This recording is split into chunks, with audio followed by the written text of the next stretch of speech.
Hey everybody, it's Ernie at Renaissance Firearms. A couple of years ago, Kimber took the world by storm by coming out with their first revolver, the K6S. K for Kimber, 6 for 6 shot, and S for shiny. No. S for silver. No. S for satisfactory. What's S for? Stainless!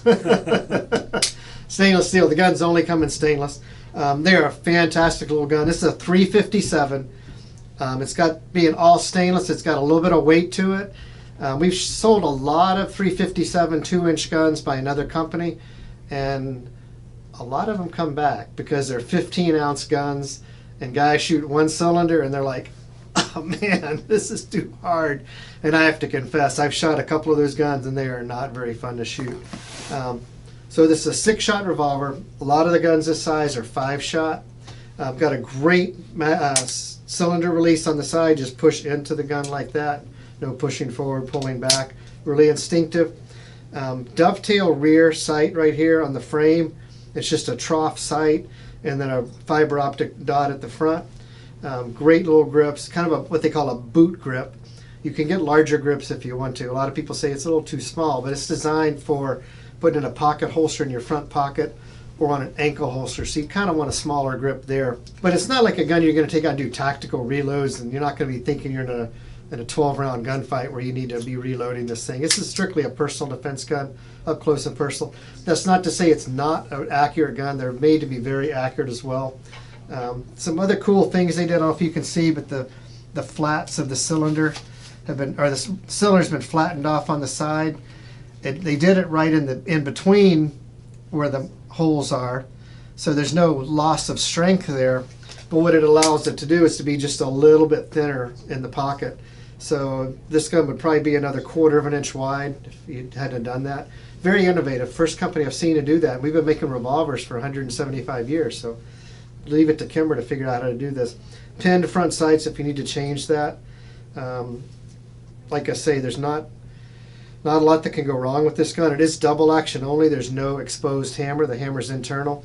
But the trigger pull on this gun is just fantastic. I mean, it has to be felt to be believed. It's probably around 7 to 9 pounds, somewhere in there. Very smooth, extremely not gritty. It doesn't get like really hard at the end. It's just very, very good quality trigger. So we're going to break now. We'll do a wardrobe change because you don't want to see me out in the fields looking like this. It'll probably be cold up at the farm. We'll do this probably the next day or so. But we'll re-pick up the video then, and we'll do some test firing with this. Probably a short range, maybe 15 to 20 yards. We don't need to be really super far away with a gun like this, maybe even closer. But we'll see how it shoots. And since this gun will then be used, we're going to sell this gun as a used price.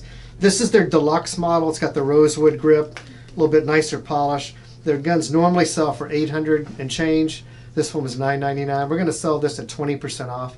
It's only going to be fired maybe a couple of dozen, 30, 40 times. So whoever wants to buy this gun, after you see the video, come on down, give us a call. You get a great deal on the Kimber that still has a lifetime warranty, and we'll treat it as a new gun. So we're going to test fire the Kimber K6S, K for Kimber, 6 for 6 shot, S for stainless steel. We've been carrying these for a little over a year since they announced them. Great gun, had a lot of feedback on them.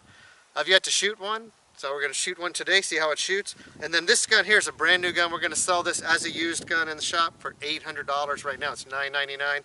This is their deluxe model with the upgraded front sight and the upgraded rosewood grips and the higher polished finish on it. So we're going to shoot. It's a 357, and as you know, that shoots either 38 or 357. Big difference is just the length of the cartridge, and I'll move up to the camera so you can see this a little closer. Is that good right there? Nope. There you go. Yeah. This is a 38, this is a 357. They're both the exact same diameter. They're .357 diameter. But the case on the 38 is 1/10 of an inch shorter than this. And the reason being, on 38 revolvers, you wouldn't want to put a 357 into a 38, so they made the case just a little bit longer. On this one you can see that the case will fit the cylinder. The cylinder's long enough to fit 357. But if you had a 38 revolver at home and you tried to put this in it, the bullet would stick out past the front of the cylinder, so you couldn't shoot it. Wouldn't be safe anyway. Most people are going to want to shoot 38 out of this. I really encourage people to use 38 plus P ammo. I think it's a great personal defense round. It's just a teeny bit less powerful than the 357. We'll just shoot the large target there in the middle.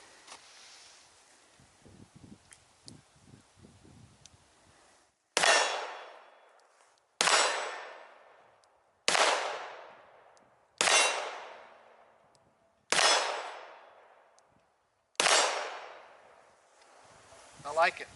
I like it a lot. As you can see, the ejector rod's a little short. It doesn't fully eject the cases, so what you'll want to do is you'll want to hit that really fast, and I'll do it the next round. I mean, hit it really hard, briskly. You're probably not going to be in a gunfight where you have to reload this gun, do a tactical reload, but it's a good habit to get into, to briskly work that ejector rod so they all come out. On a large frame, or 4-inch or 6-inch gun, that's usually not an issue because the ejector rod's usually long enough. Recoil, fantastic, easy to shoot, no issues. A lot of times on a small gun, your fingers will get pinched here from the recoil, or your hand up here will get pinched from the recoil. I'm not feeling that at all with this gun.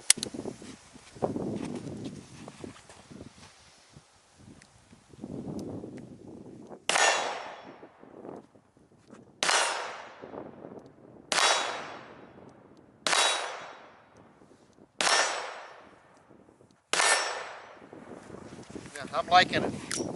Yeah, perfect ejection there.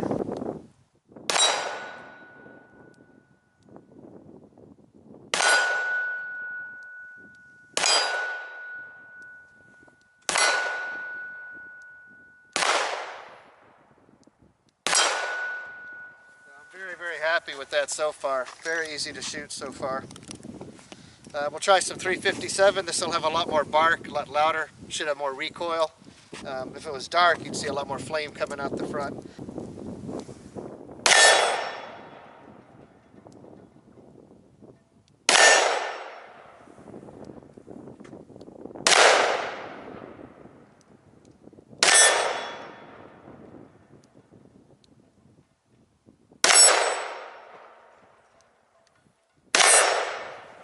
The recoil's a lot stiffer there. You can see the gun come up a lot more with that, and I did feel it right in here in my hand. I could feel, the back of the trigger guard hitting my knuckle on my middle finger, and I could feel a little bit of pinch right in here from the recoil too. Would I want to carry 357?